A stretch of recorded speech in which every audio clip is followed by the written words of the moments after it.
Pertama-tama dan yang paling utama, marilah kita memanjatkan puja dan puji syukur kehadirat Allah Subhanahu wa taala. Kalau sampai pada siang menjelang sore ini kita semua masih diberi kesempatan untuk hidup dan bernapas, berarti masih ada peluang bagi halayak kita sekalian untuk menambahkan pundi-pundi amal demi bekal di yaumil akhir nanti. Man salaka tariqan ilal ilmi salakallahu bihi tariqan ilal jannati. Barang siapa meringankan langkah kakinya menuju majelis ilmu, maka Allah Subhanahu wa taala akan meringankan langkah kakinya menuju surga. Mudah-mudahan niat kita semua datang di rumah Allah ini, menghadiri pengajian pada siang hari ini semata-mata untuk mencari ridha, ampun dan keselamatan dari Allah Subhanahu wa taala. Salawat dan taslim tak henti-hentinya kita haturkan keharibaan Nabiullah baginda Rasulullah Muhammad sallallahu alaihi wasallam. Saya dari kemarin malam tiba pulang dari Pontianak, kemudian ceramah di kota Jakarta zuhur, malamnya lagi ceramah di Karawang, dan melanjutkan perjalanan baru tiba saat ini. 5 menit yang lalu saya baru datang. Saya mengendarai kendaraan dari rumah, dari Jakarta menuju ke Solo bersama istri dan anak, bersama istri dan my bodyguard. Ada bodyguard saya di mobil. Bodyguard saya itu namanya Muhammad Ibnu Syawal. Umurnya dilahirkan pada tanggal 14 Juli tahun 2017 miladiah. Jadi bodyguard saya itu baru umur 2 tahun lebih. Keliling Indonesia, dia yang menjadi bodyguard saya. Dia yang jaga saya kemana-mana. Satu waktu ada panitia tanya, "Ustadz, mana sopirnya? Mana pengawalnya?" Saya bilang, "Pengawal saya lagi tidur." "Loh, pengawal kok tidur?" "Iya." "Intip di dalam mobil mana?" "Ada yang tidur di bangku tengah itu, kursi jok tengah." "Panggil saja." "Nggak ada, cuma ada anak kecil yang tidur." "Ya itulah bodyguard saya, my bodyguard." Jadi kemana-mana saya itu yang kawal. 13 tahun lamanya berkeliling Indonesia untuk menyiarkan Islam, menceritakan, mengisahkan bahwa agama Islam itulah agama yang paling benar. Agama Islam itulah adalah agama yang dibawa oleh para nabi-nabi sebelum datangnya Rasulullah Muhammad sallallahu alaihi wasallam. Jadi agama Islam bukan agama yang baru. Agama Islam ini adalah agama yang sudah ada sebelum datangnya Rasulullah Muhammad sallallahu alaihi wasallam. Rasulullah sallallahu alaihi wasallam hanya diperintahkan oleh Allah untuk menyempurnakan agama Islam itu. Makanya di Al-Quran Allah berfirman, "Wahai Muhammad, pada hari ini kami sempurnakan Islam menjadi agamamu." Jadi Rasulullah bukan datang membawa Islam, beliau datang menyempurnakan Islam. Karena agama Islam itu sudah ada sejak diutusnya 123.999 nabi. Karena jumlah nabi di dalam Islam itu ada 124.000. Dari 124.000 nabi ada 25 rasul, termasuk di dalamnya baginda Rasulullah Muhammad sallallahu alaihi wasallam. Dari 123.999 nabi Tak satu pun nabi yang berhasil membawa menegakkan Islam. Perhatikan baik-baik. Dari 124.000 nabi, 123.999 nabi gagal membawa iman tauhid agama Islam. Lalu datang nabi yang terakhir pada abad yang ke-6, berasal dari Semit Selatan. Ada dua semit, ada dua rumpun semit, semit timur, semit selatan. Semit timur ini adalah orang-orang Yahudi, semit selatan ini liga-liga Arab. Nabi yang dari Arab, nabi yang terakhir Rasulullah Muhammad sallallahu alaihi wasallam. Di mana bekasnya? Di dalam Al-Quran begitu jelas. Sebelum datang Rasulullah sallallahu alaihi wasallam, Nabi Musa, Nabi Isa sudah menyampaikan ribuan tahun sebelumnya. Jarak antara Musa dengan Nabi Isa saja 3.500 tahun.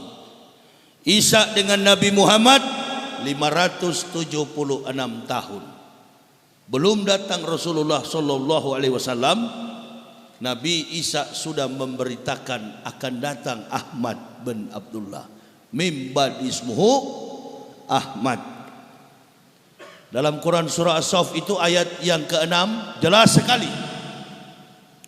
Di mana tempatnya Nabi Isa mengatakan akan datang Rasulullah sallallahu alaihi wasallam? Ketika Nabi Isa baru dilahirkan, umurnya baru 8 hari. Bukan 8 tahun, bukan 8 bulan. Umur Nabi Isa baru 8 hari. Ketika Nabi Isa disunat, beliau mengatakan akan datang seorang Rasul yang bernama Ahmad. Ini dalam adat istiadat orang Yahudi, anak yang dilahirkan berumur 8 hari harus disunat. Makanya Yesus anggaplah Isa. Yesus yang dituhankan oleh Kristen anggaplah Isa. Sekali lagi, Yesus anggaplah Isa. Karena Isa belum tentu Yesus. Yesus sudah pasti bukan Isa. Tapi anggaplah Yesus adalah Isa. Karena di dalam studi antropologi budaya, di dalam studi antropos untuk memahami struktur daripada organ fisik manusia, harus menggunakan beberapa metode. Pertama, studi antropologi budaya. Dari mana nama Isa berasal? Dari mana nama Yesus berasal? Dulu kita di Indonesia ada satu peristiwa yang menggemparkan publik. Ada orang yang mengaku sebagai pahlawan Supriyadi. Betul? Ada itu tahun 2008 kalau tidak salah. Ada yang mengaku sebagai pahlawan Supriyadi. Publik sempat percaya, ada yang percaya, ada yang setengah percaya, ada yang tidak percaya sama sekali. Lalu diadakan metodologi penelitian secara historik. No history, no truths. Karena tidak ada sejarah, maka tidak ada kebenaran. Sejarah selalu menyimpan peran dalam konsekuensi umur, usia. Begitu ditelusuri, ternyata dia bukanlah pahlawan Supriyadi.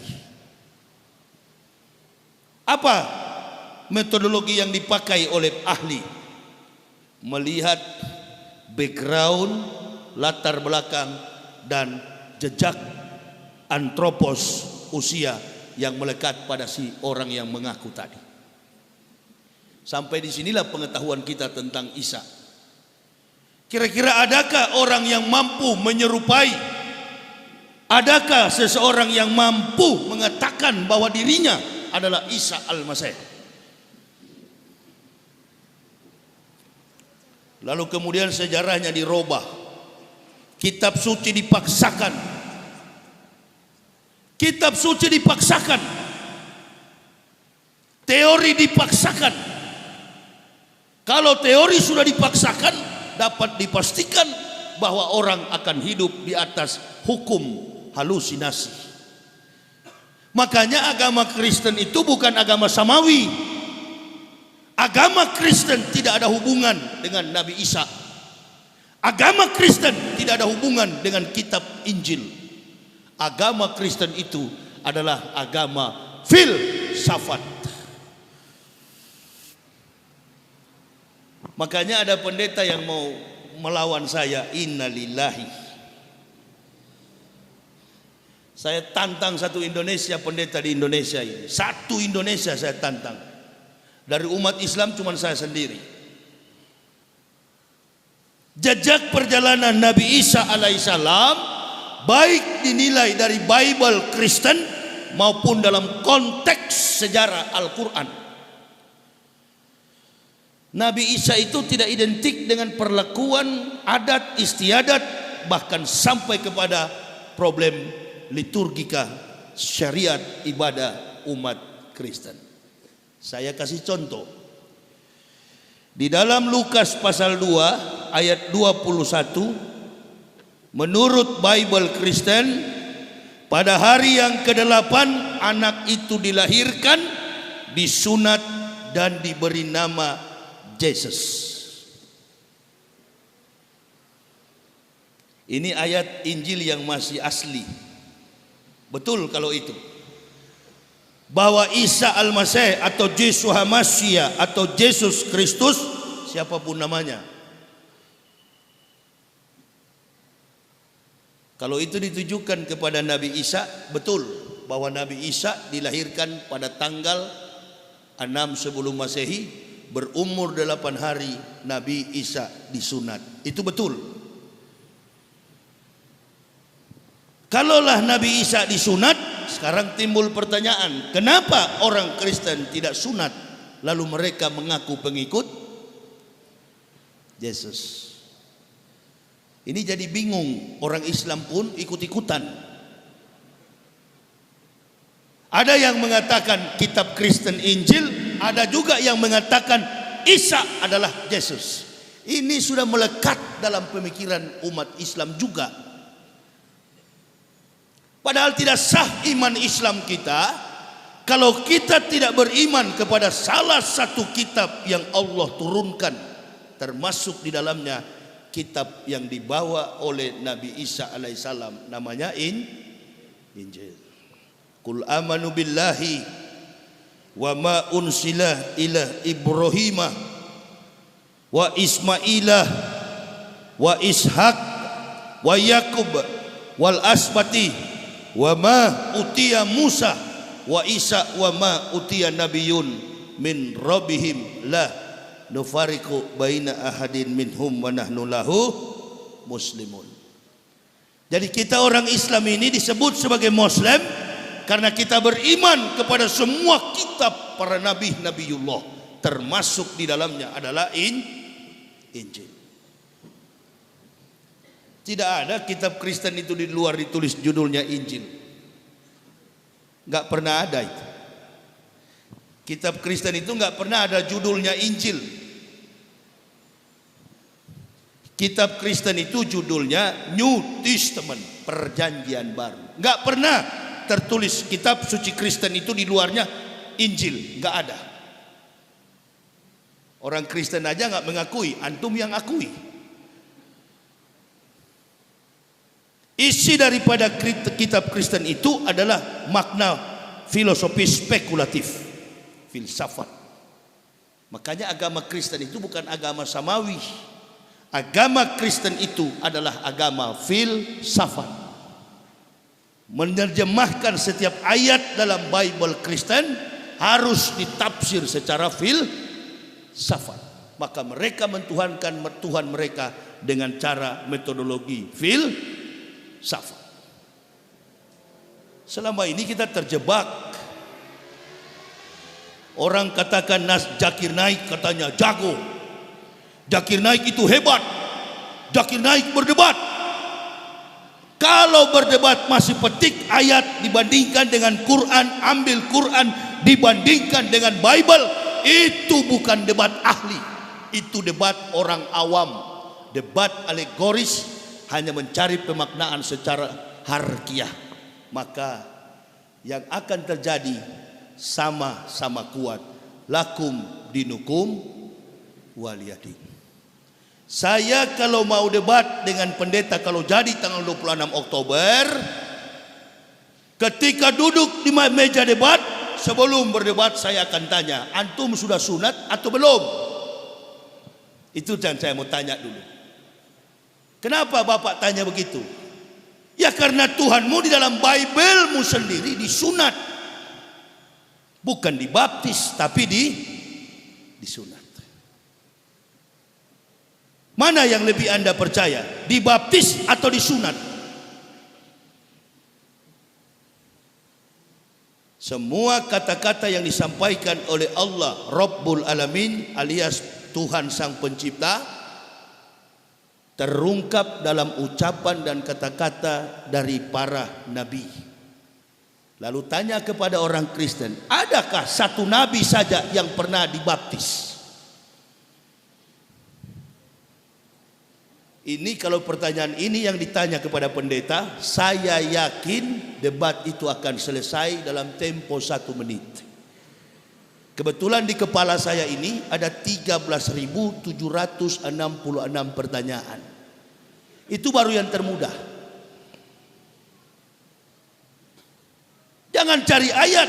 Dan kalau terjadi perdebatan, saya tidak akan membawa secuil kertas pun dalam meja debat.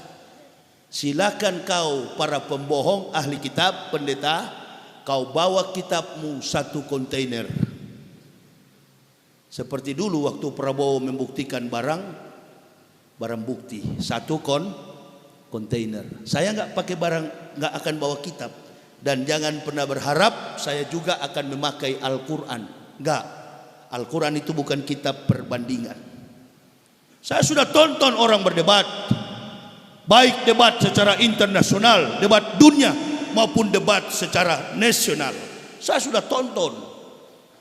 Bukan debat ilmiah, karena dari pihak Islam bukan asli, bukanlah orang yang pernah belajar tentang Kristolog.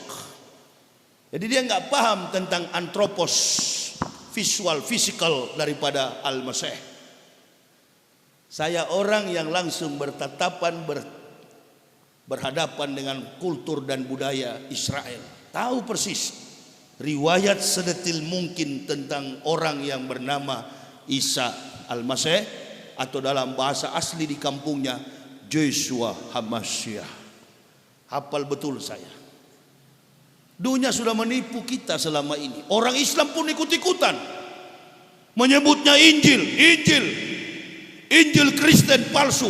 Mana ada kitab Injil palsu? Injil itu adalah firman yang saya sampaikan tadi ketika Isa mengatakan akan datang mim badismuhu Ahmad wa itsqala Isa bin Maryama ya bani Israila inni rasulillahi ilaikum musaddiqalima baina yadaya minat Taurat umbasisrom bi rasulil ya'ti mim badismuhu Ahmad. Itu Injil. Kalau kita berhadapan dengan teori terkait dengan Musa, itu Taurat. Kalau kita berbicara terkait dengan ayat Quran yang menyinggung tentang Ibrahim, itu Su'ub. Kalau kita bicara tentang ayat-ayat yang menyinggung perilaku, iman, akhlak, moral daripada Daud dan Sulaiman, itu adalah Zabur. Jadi Al-Quran itu adalah kesempurnaan dari seluruh firman yang diturunkan oleh Allah kepada umat manusia, bersifat universal. Hudalin nasi wa bainati minal huda wal furqan. Jadi Al-Quran itu bukan hanya kepada umat Islam. Al-Quran itu berlaku kepada semua umat manusia. Makanya orang bilang Ustadz Yahya Waloni itu berani sekali. Bukan persoalan berani, Tapi saya tidak pernah takut karena ini kebenaran. Nah itu beda orang pemberani dengan orang yang tak pernah takut karena kebenaran. Itu beda. Kalau pemberani banyak, berani curi uang negara, itu banyak, berani nyolong kotak amal, nah itu berani kan? Pemberani. Berani merampok, berani mencuri, berani berbohong, berani berdusta, berani bermunafik. Nah itu berani. Tapi saya nggak berani orangnya, cuma tidak pernah takut terkait dengan kebenaran. Bahkan tidak memperhitungkan tentang aspek fisik ini.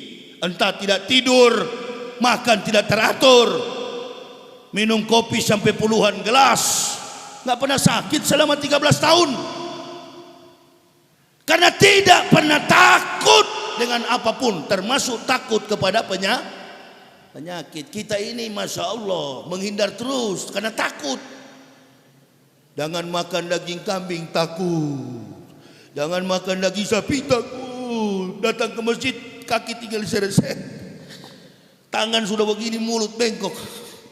Rajin sholat tapi penyakitan. Lalu bagaimana rahasia Islam itu? Saya 13 tahun pasrah, berserah sepenuhnya kepada Allah. Nggak ada rasa takut dan tidak berani melakukan dosa di hadapan Allah. Nah itu jadi orang beriman begitu. Bukan persoalan berani. Saya selalu mengatakan orang-orang Kristen itu tempatnya di neraka. Kalau mati masuk neraka. Tahu saya wali kota sini kafir Kristen. Bukan tidak tahu, saya tahu. Tapi tempatnya memang di neraka. Karena yang masuk surga hanya orang Islam. Nggak ada tuh, saya nggak butuh dikawal-kawal itu, nggak pernah takut saya. Keliling kemana-mana, my bodyguard, my boys, 2 tahun umurnya. Itu bodyguard saya. Bicara pun dia belum bisa. Jadi sifat-sifat kita yang mengenal iman tauhid yang sempurna itu, betul-betul kita beriman kepada Allah. Bukan karena kita berani. Banyak juga yang berani, akhirnya konyol di jalan. Kita berani, kita demo di jalan, berhadapan, diadu dengan polisi. Padahal polisi juga Islam, kita juga Islam. Takbir sama-sama, Allahu Akbar, lempar batu, kafir di pintu gereja. Haleluya. Berhasil kita adu domba. Ini berani apa ini? Berani apa? Berani berhadapan dengan sesama Muslim. Giliran dengan kafir dia jilat pantat kafir, kotoran kafir. Ini golongan munafik.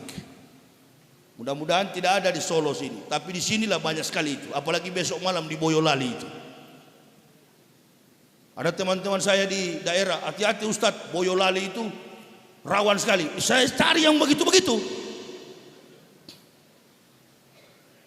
Tak pernah takut saya. Itu beda. Pemberani dengan tak pernah takut beda. Nggak pernah saya takut. Sejak saya Muslim, tapi waktu saya masih kafir, penakut besar saya. Ya, begitu saya masuk Islam, nggak ada yang saya takut. Yang saya takut kalau tidak beribadah kepada Allah. Itu. Saya 13 tahun keliling Indonesia, bawa mobil sendiri tanpa pernah ada supir. Ada yang mau melamar kira-kira? Enggak, baru 3. 1 hepatitis B, 1 meninggal dunia dari Surabaya ke Situbondo. Saya bangunkan sholat subuh, sudah nggak ada napas. Kirim ke kampungnya di Gorontalo, meninggal dunia. 1 minta ampun. Aduh Ustadz, kalau begini lama-lama mati kita. Ayo, ini saya baru cuma 2 jam tidur. Tidur pun tidur di rest area. Turun dari pesawat ceramah, malamnya juga ceramah, langsung ke sini, belum pulang rumah. Dari Pontianak, Kalimantan Barat. Mampu kira-kira begitu. Ukuran kesehatan medis sudah lewat sebenarnya. Sudah habis darah, sudah mati. Tapi saya lihat tidak, malah saya sehat. Tidak ada penyakit. Bah, mobil ribuan kilometer, apalagi tadi saya buru-buru kecepatannya sampai 160. Anak istri saya sudah terbiasa. Begitu saya laju lihat GPS lewat, rupanya tutup jalan keluar itu, masuk keluar lagi di Kupiara, apa itu? Karanganyar ini, siapa? Kaplur atau apa itu? Palur, ya, keluar ke sana, sampai jauh ke sana. GPS sudah tinggal 11 menit, jadi 32 menit keluar lagi, mutar balik pompa bensin, lurus ke sini, kelewatan. Sudah tutup pintu tol yang kami harus keluar. Enggak ada tuh saya minta dijemput, manja cengeng untuk urusan dakwah begini. Sebaiknya para penceramah itu enggak usah. Apalagi sekarang ini Islam itu di tengah ditekan betul-betul. Kelihatan sekali memang Islam ini dibenci betul. Kemarin saya mendapat WhatsApp dari jamaah perusahaan PT Dirgantara Garuda Indonesia. Mereka berdoa mengucapkan hari kesakitan Pancasila. Bukan hari kesaktian, hari kesakitan Pancasila. Dia berdoa pakai doa Kristen. Innalillahi. Yang mendengar orang Islam berjilbab, bahkan ada beberapa saudara ikhwan muslim di situ. Tidak ada kafir seberani ini dari dulu-dulu, baru kali ini. Mereka juga mencoba untuk mengganggu ulama. Sementara ulama-ulama kita sibuk berpolitik, bukan mengurus umat. Yang di lapangan itu tinggal berapa orang? Saya, Tengku Zulkarnain, UAS. Saya pulang dari Pontianak, UAS masuk, gantian. Tinggal beberapa orang kami keliling Indonesia. Ini dari sini saya ke Medan, pulang dari sini. Insya Allah umur panjang, habis dari Solo langsung ke Medan. Untuk apa? Sepanjang sebulan, setiap bulan. Apalagi bulan kemarin waktu saya dibully oleh kafir, 17 kafir saya Islamkan. Udah ribuan. Itu namanya dakwah. Mengislamkan yang kafir, memperkokoh barisan umat Islam. Kebetulan saya ini tidak ada dalam organisasi Islam dan tidak mau bergabung dalam organisasi Islam manapun. Gak mau saya. Karena saya adalah Muslim, ahlu sunnah wal jamaah. Orang kunut saya ikutan kunut, orang tak kunut lebih cepat, lebih bagus. Saya pun tak ikut. Saya bukan FPI, saya bukan Banser, saya bukan Ansor. Pokoknya saya adalah Muslim. Dari kafir yang Allah berikan hidayah, memperkokoh iman saudara Muslim, memanggil yang kafir-kafir supaya masuk Islam. Jadi itu tugas saya. Begitu Allah berikan hidayah, saya, istri dan 3 orang anak, yang kami lakukan adalah membayar syukur kepada Allah. Nikmat hidayah yang Allah berikan, orang lain tidak Engkau berikan ya Allah. Kami sekeluarga Engkau berikan harta yang berharga. Kami akan perjuangkan Islam ini sampai titik darah penghabisan. Keliling berdakwah. Allahu Akbar. Inilah saya datang di Solo sini sampai tanggal 7 ke depan. Insya Allah umur panjang kita bisa sampai tanggal 7 ke depan. Saya hanya memperkenalkan diri pada siang hari ini. Saya situasinya kurang konsen saya. Pertama, bukan masalah di jalan terlalu ribut. Saya mau menjelaskan secara detail tentang Isa Al-Masih. Kayaknya sulit. Situasi dan kondisinya kurang. Mungkin saya masih terlalu lelah. Tapi nanti malam barangkali baru bisa dengan konsentrasi yang penuh. Siang-siang begini memang saya tidak tahan panas. Makanya saya masuk Islam. Apalagi kalau di sana nanti di neraka kan begitu. Jadi saya hanya memperkenalkan diri saja bahwa kami sekeluarga ini sudah kurang lebih 13 tahun beragama Islam.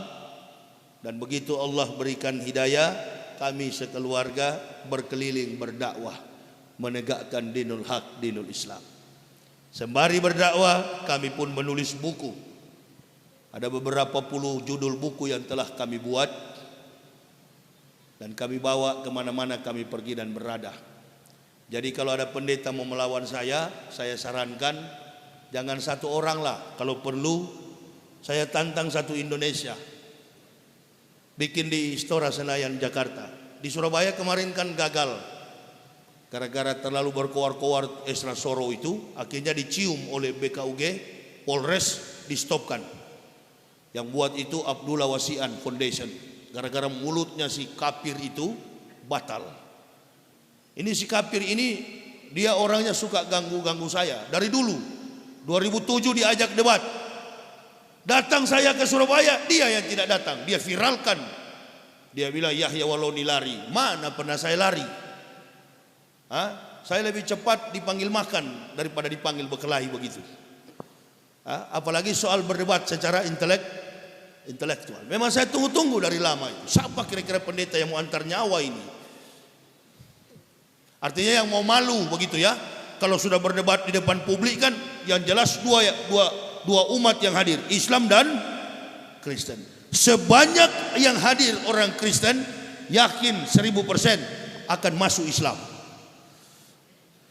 Itu yang saya tidak akan pakai Al-Quran untuk menyanggah kebohongan Bible Kristen. Saya akan menggunakan Bible kitab mereka sendiri untuk menyanggah kebohongan kitab mereka. Jadi orang Kristen nanti akan lihat umat Islam akan tambah kuat dan orang Kristen akan masuk Islam. Jadi saya kira tidak ada bohong, nggak ada pendeta yang berani. Cuma nanti kita lihat kalau jadi, pasti batal lagi ini. Saya sudah pengalaman, karena saya ada dengkotnya dari kafir yang masuk Islam. Jadi dia tahu, ini kalau mau berdebat ini cuma antar nyawa kita ini. Saya yang pendetakan dia, dokumen-dokumen saya ini lengkap. Ente mau fitnah bagaimanapun, saya punya dokumen lengkap. Ini album saya. Inilah para pendeta yang saya pendetakan dulu. Ini dia mau melawan bagaimana sama saya. Otak di kepalanya itu adalah otak saya dulu. Saya pernah nonton, saya pernah lihat. Satu waktu anak saya bilang sama saya, Abi, lah baik, kita menyeberang ke sebelah, memakan KFC, Kentucky. Oke, saya bilang, yuk kita ke sebelah. Sementara menunggu drive-thru, nunggu untuk pemesanan itu, ada orang gila di seberang jalan. Dia lari secepat kilat menyeberang jalan, lalu sampai dia di tong sampah. Dia pungut coker-coker sampah itu dan dia mendapatkan tulang-tulang sampah. Dia makan tulang-tulang ayam itu. Saya terus dengan logika yang sangat cepat, saya terus berpikir, dia menyeberang jalan dengan cepatnya, tidak ditabrak mobil, lebih cepat daripada mobil. Berarti ginjalnya, paru-parunya, otot-otot betis dan badannya masih kuat. Tapi ketika dia memakan tulang-tulang ayam yang sudah dilempar dalam tong sampah, apanya yang rusak kira-kira?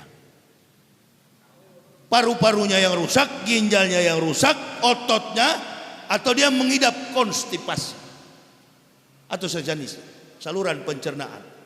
Dia tidak mengidap penyakit paru-paru, lambungnya masih baik, pinggangnya masih bagus, otot-ototnya pun bagus. Ada persoalan yang terjadi ketika dia memakan sampah. Otak kabel di kepala satu putus. Nah inilah kira-kira penyakitnya orang-orang kafir.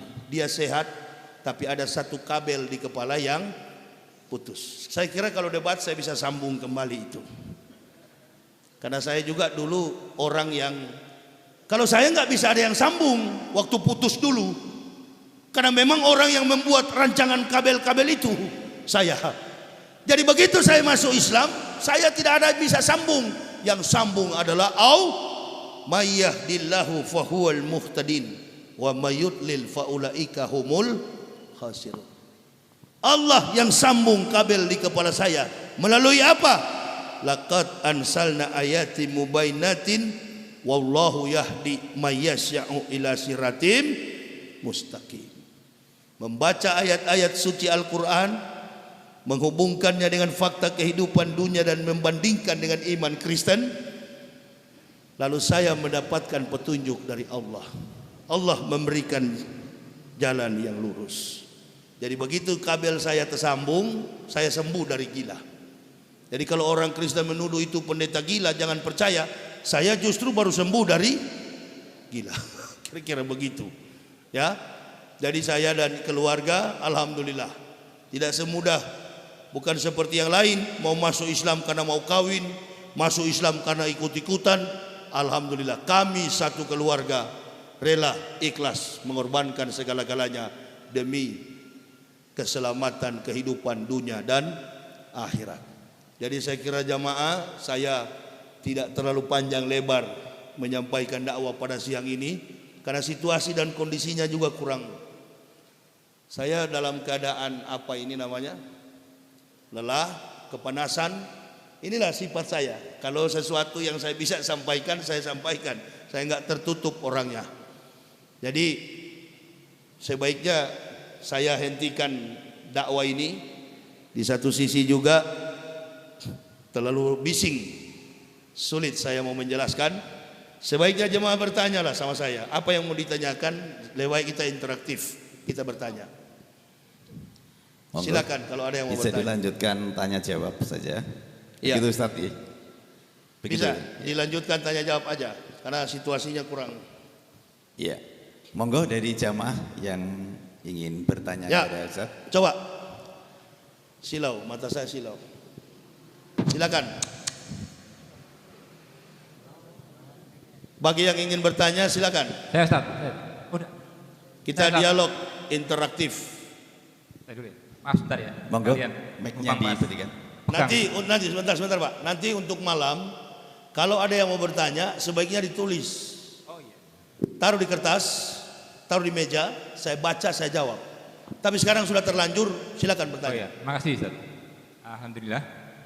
Yang saya tanyakan materi strategis apa yang kita sampaikan kepada orang non-Islam, terutama orang Nasrani, sehingga mereka tertarik.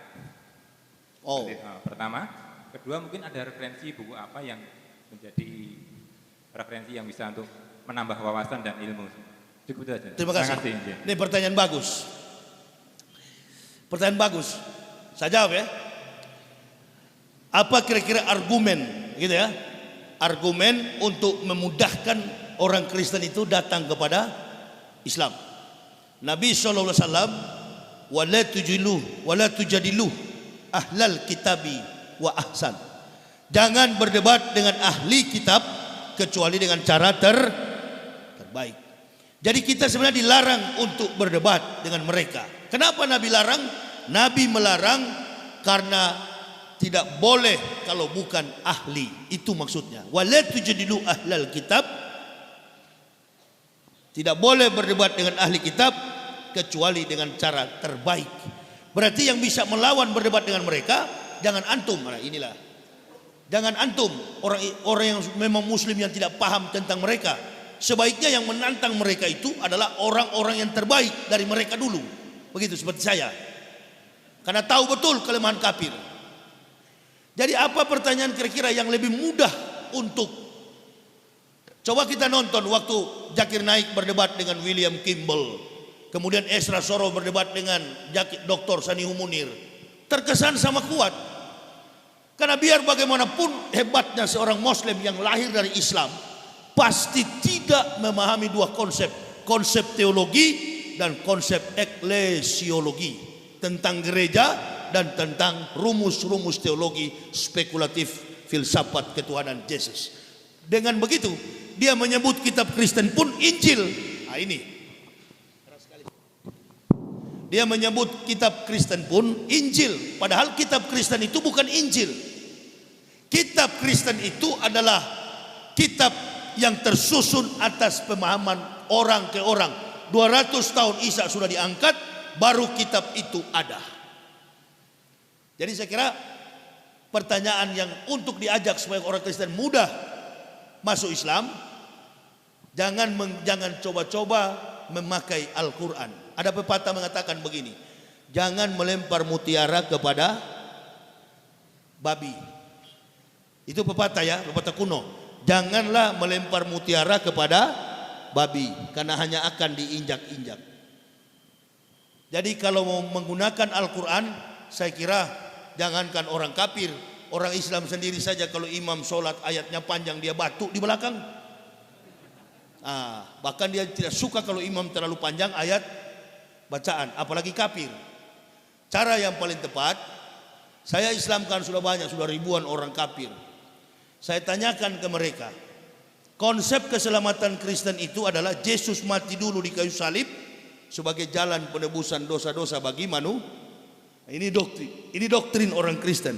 Tuhannya mati dulu di kayu salib demi menebus dosa-dosa manusia. Tanyakan kepada orang Kristen, apakah Yesus yang kalian tuhankan itu betul-betul kalian percaya dia sebagai Tuhan? Pasti orang Kristen akan menjawab, ya, itu adalah Tuhan kami. Apakah Anda percaya bahwa Tuhan Sang Pencipta tidak pernah mati? Dia juga akan menjawab, betul, Tuhan tak pernah mati. Apakah Anda percaya Yesus yang kamu tuhankan itu pernah mati? Di sini dia bingung. Dengan logikanya yang sehat, dengan akal budinya yang Allah berikan, dia akan menjawab bahwa Tuhan tidak pernah mati. Di sisi yang lain, dia akan menjawab bahwa Tuhannya Yesus pernah mati.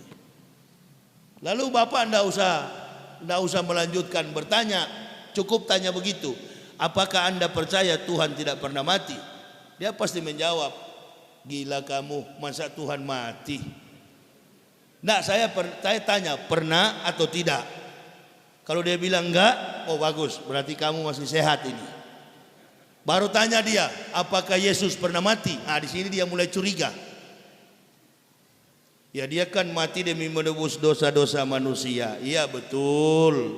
Saya tidak mau tahu. Yang saya tanya sebagai dari seorang Muslim untuk kamu adalah apakah Yesus juga pernah mati? Begitu dia bilang pernah di kayu salib, baru kita tuding dia. Tadi Anda bilang Tuhan tidak mati, sekarang Yesus pernah mati. Siapa yang kamu percaya? Yang tidak pernah mati atau Yesus yang pernah mati? Lalu biarkan, pukul cerita lain, tinggalkan cerita itu, nggak usah lagi di utak-atik. Biar nanti dia berpikir sendiri. Yakin 1000%, satu malam dia nggak bisa tidur, terbayang-bayang terus dengan itu. Saya begitu karena tidak boleh kita paksa orang Kristen masuk Islam. La ikra afiddin. Tak ada paksaan untuk memeluk agama Islam. Tanya begitu. Untuk mau dialog dengan menggunakan Al-Quran, berdialog tentang ketuhanan, filsafat, berat sekali. Karena dia diajar untuk berdalih. Atau kita bilang begini, mungkin yang Bapak maksudkan mencari kelemahan Kristen. Kalau dia Tuhan, kenapa dia tergantung di kayu salib? Begitu kan? Itu pertanyaannya. Itu pendeta dengan mudah menjawab itu.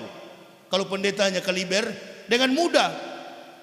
Yang kami imani, kata orang Kristen, bukan kemanusiaan yang tersalib, tetapi keilahian yang bersembunyi di dalam manusia Yesus. Itu jagonya pendeta.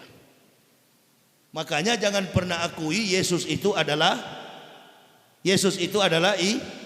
Isa. Posisi Isa tetap Nabi. Yesus itu adalah Tuhan Kristen.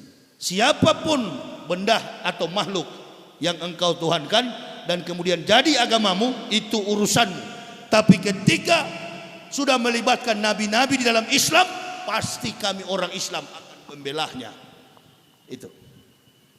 Ngerti maksud saya kira-kira? Sebenarnya kami ini nggak akan ganggu orang Kristen itu, tapi karena mereka selalu melibatkan bahwa Isa adalah Yesus, Yesus adalah Isa. Nah di sini kami marah, di sini kami berusaha meluruskan. Jadi kalau hanya bertanya, kalau dia Tuhan kenapa dia tergantung di kayu salib? Oh, dengan mudah pendeta jawab itu, dengan mudah dia akan bilang yang kami tuhankan bukan orang yang tersalib, Yang kami tuhankan adalah keilahian yang bersembunyi dalam orang, dalam manusia Yesus itu. Bapak mau jawab apa lagi? Nah, makanya sebelum debat jangan pernah mengakui Bible Kristen itu Injil dan Isa adalah Yesus. Karena Nabi Isa tidak mampu divisualisasikan baik dalam bentuk gambar maupun foto. Nabi Muhammad aja tidak ada gambarnya, kok bagaimana Nabi Isa ada gambarnya? Nah, siapa itu? Orang yang disalib itu tidak ada lain kecuali orang yang diserupakan dengan Nabi Isa, sebagaimana keterangan Al-Quran. Buku yang paling bagus yang akan Bapak tanyakan tadi untuk referensi, ini ada buku saya dengan judul Kebenaran Islam Menurut Mantan Pendeta. Buku ini tidak pernah mengatakan orang Kristen masuk neraka dari ayat Al-Quran. Enggak ada. Enggak pernah saya pakai Al-Quran untuk menjebak orang Kristen masuk neraka. Tapi buku ini, dalam buku ini, yang mengatakan orang Kristen masuk neraka adalah ayat-ayat Kristen itu sendiri. Menyanggah lawan, mengalahkan lawan dengan kitab lawan. Itu. Jangan pernah mengatakan dengan Al-Quran. Kalau kita bilang dia masuk neraka karena Al-Quran, Allahu Akbar. Dia akan bilang, kitab saya mengatakan saya masuk surga. Ayo. Coba. Waktu Ustaz Somad dilaporkan terkait peristiwa salib. Ulama besar Ustaz Somad ini di kalangan umat Islam. Sekarang saya mau tanya. Begitu Ustaz Somad dilapor, adakah argumen dari Ustaz Somad untuk bisa bela diri? Dia walaupun kafir, tapi dia legal di negara ini. Tetapi kalau Ustaz Somad sampai dipanggil, saya akan siap bersaksi sebagai saksi ahli. Akan saya katakan bahwa eksekusi salib itu bukan terjadi pada Yesus Kristus atau Isa Al-Masih. Ketika beliau diadukan di polisi, Bapak lihat,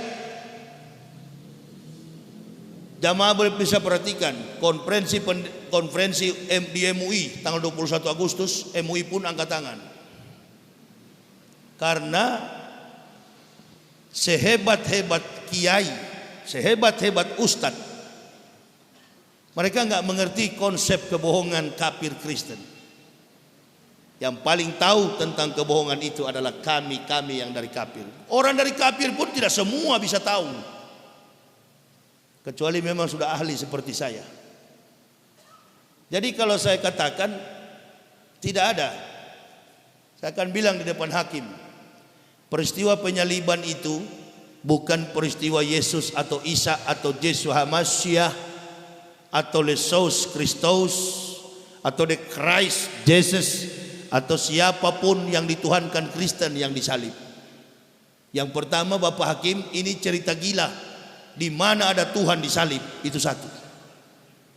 Karena ini dipanggil secara di ranah hukum horizontal, padahal ini tidak bisa dipidanakan. Ini adalah hukum vertikal. Dan yang kedua, salib itu bukan lambang Tuhan disalib atau orang Isa Nabi disalib. Salib itu adalah lambang eksekusi mati dalam sistem pemerintahan Romawi, Rom. Makanya ketika berkunjung saya ke sana, saya ingin tahu mana itu Bukit Golgota. Bukit Golgota itu bukanlah bukit di mana Isa disalib, tetapi bukit itu adalah, Golgota itu artinya bukit tengkorak.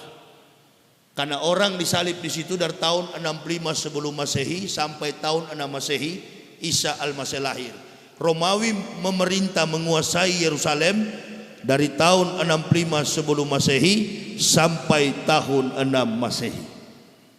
Isa lahir tahun 6 sebelum Masehi. Perhatikan, 6 sebelum Masehi sampai 6 Masehi. Isa lahir 6 sebelum Masehi. Jadi eksekusi mati itu sudah ada pada zaman dulu, sebelum datangnya Nabi Isa. Pada zaman Nabi Musa, bahkan sebelum Nabi Musa sudah ada eksekusi dalam bentuk penyaliban.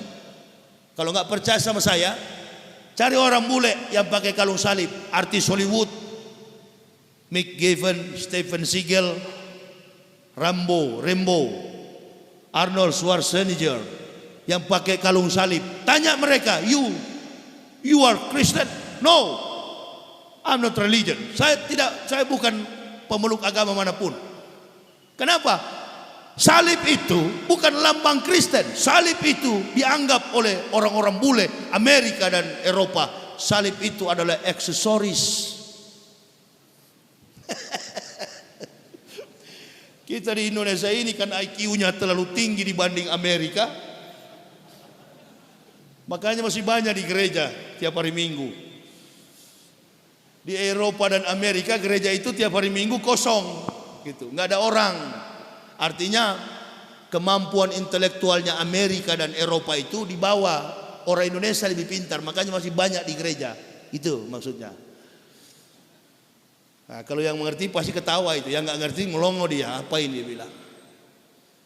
Ya, karena IQ-nya orang Eropa dan Amerika itu di bawah, sementara orang Kristen di Indonesia itu IQ-nya di atas 200. Nah, itu maksudnya. Baru ketawa kan? Jadi kalau mau menyerang keras tapi ilmiah supaya lawan tidak berkutik. Jangan menyerang membabi buta, kan begitu. Menyerang babi buta hanya membuat kita terpenjara. Akhirnya saya cut. Begitu saya marah di YouTube, Ustaz Somad lolos. Karena orang kafir sudah tahu ini sudah maju.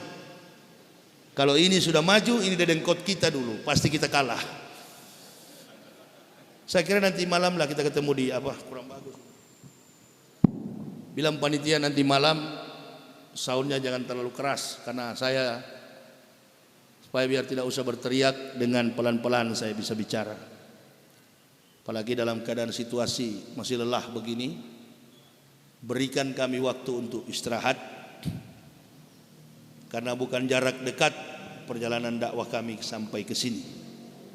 Jadi nanti ibu bapak untuk mengetahui kepalsuan kitab Kristen itu, nih buktinya ini banyak sekali ayat-ayat kitab yang palsu. Saya begitu masuk Islam, 8 tahun saya belajar Al-Quran, baca secara otodidak. Bahkan secara diam-diam saya membeli Iqra di pasar, dan saya mulai mengejah setiap kata-kata dalam Al-Quran. Akhirnya saya bisa baca dan berguru kepada seorang ustadz di Kalimantan. 8 tahun saya baca Al-Quran. Jangankan satu kata, satu titik dalam Al-Quran tidak mampu diselewengkan oleh otak dan tangan kotor manusia. Kitab Kristen itu tiap hari dirubah, hampir tiap minggu. Matius bilang lompat ke kanan, Markus bilang salto ke depan, Paulus bilang jungkir ke belakang. Bingung kita paham. Panggil saja orang Kristen, tanya kalau ada yang mengerti kitabnya. Nggak ada yang mengerti, karena makna yang tertuang dalam kitab Bible Kristen adalah makna filsafat. Harus ditafsir, dijelaskan secara filsafat. Ketuhanannya pun filsafat. Tuhan turun pangkat jadi orang, orang naik pangkat jadi Tuhan. Dibolak-balik, itu namanya filsafat. Filsafat adalah induk dari semua ilmu. Tapi kalau rumus filsafat spekulatif, tentu bukanlah ilmu pengetahuan, tapi hukumnya adalah hukum halusi. Meja ini terbuat dari kayu, pasti yang buat adalah tukang kayu. Sampai kapanpun meja tetaplah meja ciptaan, dan tukang kayu adalah pencipta. Dipaksa bagaimanapun, artinya ayat-ayat kitab suci dipaksa bagaimanapun, Tuhan jadi orang, orang jadi Tuhan, sampai botak kepala orang kafir tak bisa. Paham kira-kira? Di Islam tak ada yang begitu. Kalau Islam suka menuhankan Isa, lebih dahsyat dari ayat Kristen. Bahkan di Al-Quran dijelaskan, Isa adalah orang yang terkemuka di dunia dan akhirat. Kalau sudah bicara terkemuka di dunia dan akhirat, mudah sekali kalau difilsafatkan menjadi Tuhan. Adakah Al-Quran bisa difilsafatkan? Karena di referensi ayat yang lain dikatakan bahwa tidak ada Tuhan selain Allah. Nah inilah Al-Quran. Letak eksegesi, etika, logika, estetika ditaruh pada substansi yang benar. Semua konsep turun-turunnya ayat berdasarkan perjalanan sejarah. Kisah tentang Nabi Isa, ibunya Maryam dijadikan sebagai judul daripada kitab. Realistis, kontekstualis, teologis, sistematis, dan rasional. Inilah kitab suci. Ini yang saya percaya. Dan tetap relevan dengan kehidupan zaman sekarang. Kehidupan yang pernah, sementara, dan akan terjadi. Al-Quran itulah sebenar-benar firman dari Allah Subhanahu wa Ta'ala. Keluar kami masuk Islam dan mengamalkan Islam dengan baik. Bukan orang Islam yang mengislamkan kami sekeluarga. Kalau orang Islam yang mengislamkan kami, mungkin sampai hari ini enggak Islam kami.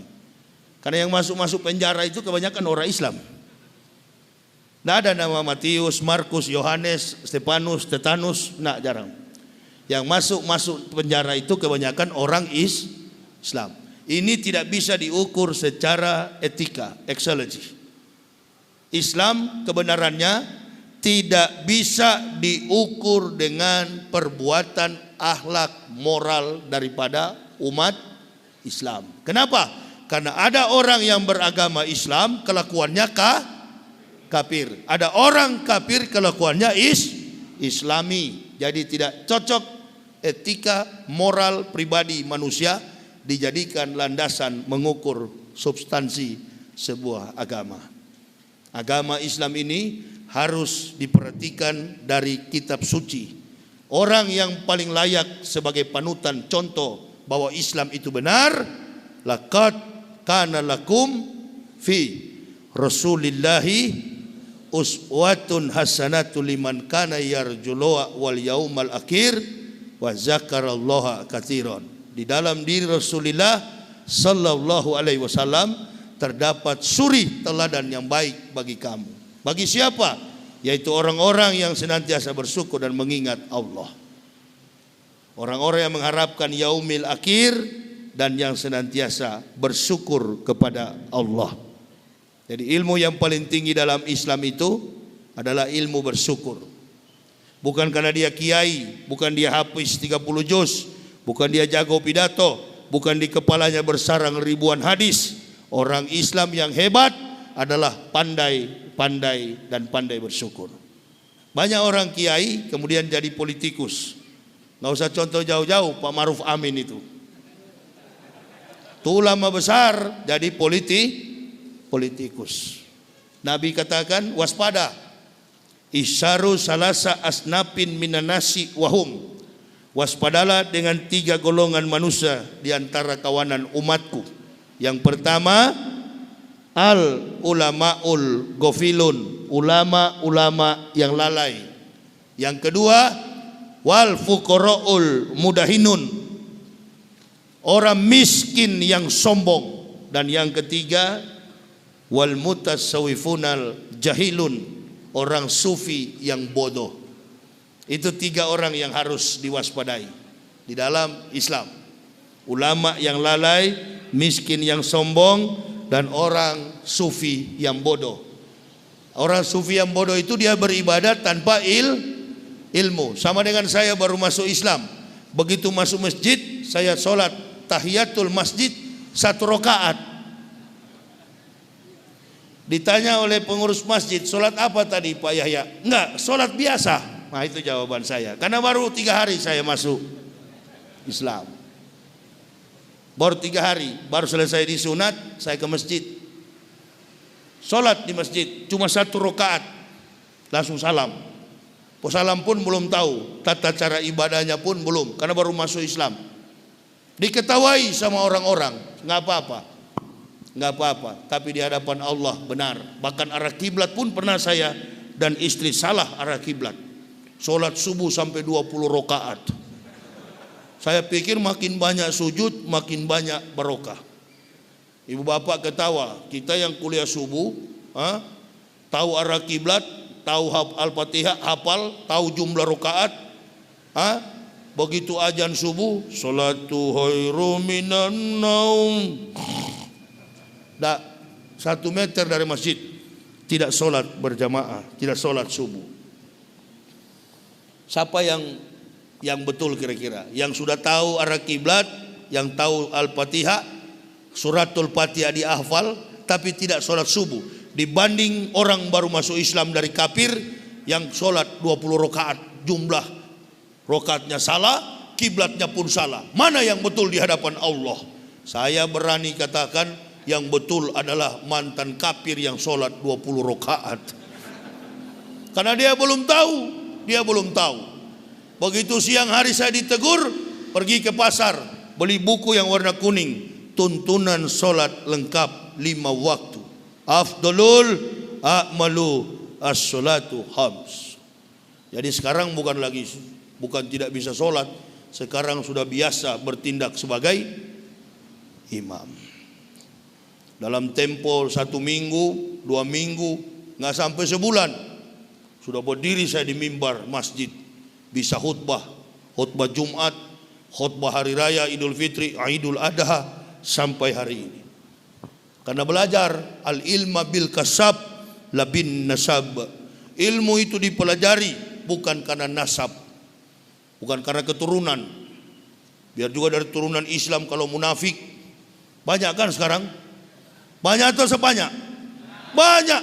Bikin kafir berani karena banyak yang munafik di dalam Islam. Itu banyak sekali tuh kiriman-kiriman video mengaku Islam, nyanyi-nyanyi dalam gereja, bahkan muncul di televisi pakai sorban di kepala, ngaku mubalik. Siapa dia? Mokhtar Ngabalen. Mokhtar Kibulin.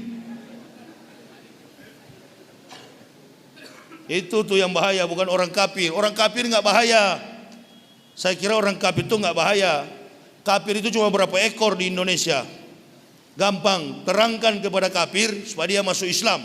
Yang bahaya adalah orang Muslim yang munafik. Ini tugas kita bersama. Karena misi Kristen itu dia nggak mau tangannya berdarah. Orang Kristen itu nggak mau hancurkan Islam pakai orang Islam. Makanya lihat tuh, mahasiswa demo yang ngomong bukan Lut Binsar Panjaitan, bukan Ruth Sitompul, bukan orang Manado, bukan yang Kristen, bukan. Yang ngomong di TV Wiranto. Ini indikasinya disinyalir di belakang demo mahasiswa ini ada Islam radikal. Ente ini orang opo toh? Agamane opo? Agamane Islam. Kok suka-suka jelek-jelekin Islam? Ya, tidak sadar sudah diperalat oleh kafir. Itu. Ini yang paling bahaya. Nggak ada mahasiswa demo, itu bukan urusan masyarakat. Kalau ibu-ibu, bapak-bapak, masyarakat yang demo di jalan, saya dapat pastikan ada yang terganggu. Apa yang terganggu? Perut mereka terganggu. Tapi kalau sudah mahasiswa, bukan perut yang terganggu, intelektualitas mereka terganggu. Ada lagi profesor satu, Mahfud MD, Profesor Pancasila. Bahaya semua itu. Orang lagi berdarah-darah di Wamena, mahasiswa lagi demo, ada yang hilang diculik, ada yang mati, bahkan ada yang hilang entah kemana. Di Indonesia Lawyers Club dia ketawa-ketawa. Enggak, Pak Jokowi aman-aman saja. Allahu Akbar. Sudah tipis lidah mereka saking sering kali menjilat. Allahu Akbar. Sudah tipis. Loh iya, ini yang kalau cuma kafir ketahuan. Tuh kafir tuh, salib. Tetangga kita Robertus Spiritus Capticus. Tahu kita, dari nama sudah tahu kap. Tapi yang di dalam masjid begini nih, munafik. Ya kan? Dulu kan waktu saya masuk Islam cuma dua golongan, mus dan kaf, muslim dan kafir. Ada golongan baru, munafik. Ini lebih bahaya daripada orang kafir. Coba nonton TV Indonesia Lawyers Club. Dulu Fahri Hamzah sebelah sana dengan Rocky. Malu kita sama teman saya, satu suku saya dari Manado itu. Kami orang Manado begitu memang. Kalau betul nggak perlu, nggak pernah kami takuti apapun. Kalau memang barang betul, sama satu kampung saya dengan beliau itu. Dia kafir, liberal, tapi otaknya Islam. Ini Islam otaknya, kira-kira begitu. Ya, mana memang bingung sekarang. Mana yang sebenarnya yang Muslim ini? Mana yang mukmin? Mana yang beriman? Ada juga orang liberal, filsuf, orang kafir. Rocky keluarganya di Manado satu kampung sama saya, Rocky Gerung. Itu bapaknya, opanya semua keluarganya, bahkan adiknya satu itu dekan Fakultas Eksakta di Manado, Universitas Samratulangi, Profesor Grevo. Itu profesor semua keluarganya. Rocky aja bukan profesor, tapi otaknya mengajar S3.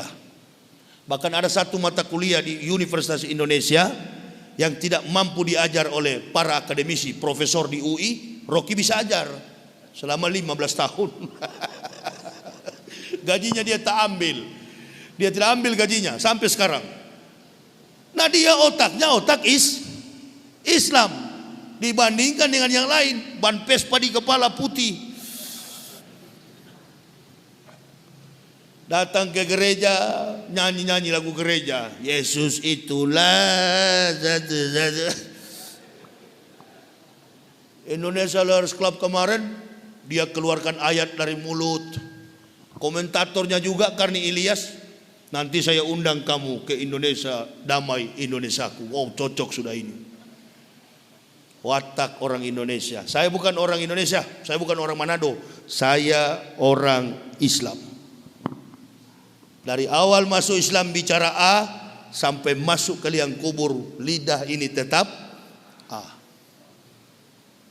Jadi saya kalau tadi debat, tidak boleh menggunakan Al-Quran, tidak boleh juga meyakinkan agama Kristen dengan pakai ayat Kristen, menempatkan teologi pada substansi yang rasional sehingga dua agama bisa terima. Mana kira-kira agama yang betul? Dan yang terakhir saya akan bilang, saya akan minta kepada semua pendeta, berikan satu contoh dalam Bible yang bisa memberikan sumbangsi bagi terkaitnya perkembangan pemikiran, ilmu pengetahuan dan teknologi, science and technology. Adakah kira-kira dalam Bible Kristen yang bisa mengungkap satu fakta terkait sumbangsi pemikiran, ilmu pengetahuan? Kalau di dalam Islam kan banyak dalam ayat-ayat Al-Quran. Saya sudah baca Bible Kristen itu, Bible Kristen. Tidak ada satupun ayat Kristen yang mampu memberikan sumbangsi pengetahuan terkait dengan perkembangan sains dan teknologi yang dikaji secara saintifik. Nanti kita lihat. Tapi di Al-Quran banyak. Termasuk sore nanti akan saya ungkapkan tentang menguak rahasia fitrah manusia di balik fakta hidayah. Nanti malam kita jumpa di Masjid Boyolali. Di masjid apa itu namanya? Masjid, ya, kita jumpa di sana saja. Nanti bagi Bapak Ibu saudaraku yang ingin melihat biodata saya secara lengkap, inilah dokumen saya mempendetakan para pendeta. Silakan nanti, saya di dalam setiap momen berdakwah selalu membawa buku karya tulis saya sendiri dengan judul Kebenaran Islam Menurut Mantan Pendeta. Ini membongkar semua kebohongan kitab Kristen. Bagi yang berminat untuk mendapati buku ini, siapa tahu ada yang masih punya keluarga Kristen atau tetangga atau teman, kita tidak usah berdebat, suruh dia baca. Buku ini kalau dia sudah baca, hanya dua, dia pasti tidak ke gereja atau dia akan mengucapkan dua kalimat syahadat. Kalau Allah berikan petunjuk, insya Allah dia akan mengucapkan 2 kalimat syahadat. Kalaupun Allah baru memberikan petunjuk, dia pasti tidak akan ke gereja. Tapi dia juga tidak masuk Islam. Untuk ke gereja dia sudah nggak mau. Nah itu. Nanti kalau lama-lama dia sudah bosan ke gereja, kan juga tetap dia akan ke Islam. Ada yang langsung begitu membaca, langsung telepon, Ustadz, saya baca buku Anda, saya ingin masuk Islam. Oh, sudah ribuan. Jadi saya nggak perlu ke gereja lagi berpidato, cukup dengan karya tulis. Ini yang pendeta-pendeta jengkel, dermanya habis di gereja, domba-dombanya bersih masuk Islam. Apalagi kalau debat nanti, habis satu gereja memang. Orang Kristen juga itu nggak mau sebenarnya dibohongi, cuma dia menunggu siapa yang bisa menjelaskan. Nah, saya nggak ada waktu menjelaskan ke mereka, karena mereka selama ini marah sama saya, benci sama saya. Tidak ada waktu, kecuali kesempatan berdakwah begini.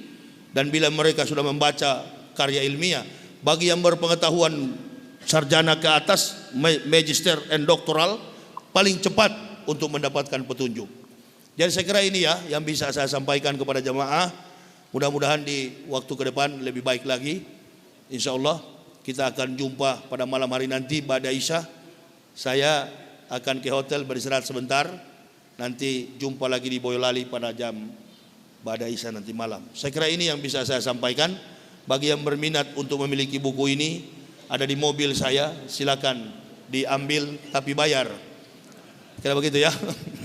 Saya kira gitu apa yang saya sampaikan. Terima kasih atas segala perhatiannya. Mohon maaf atas segala kekurangan saya. Usikum wa nafsi bitaqwallah, la ilaha illa huwa, Allahi falyatawakkalul mu'minun. Assalamualaikum warahmatullahi wabarakatuh.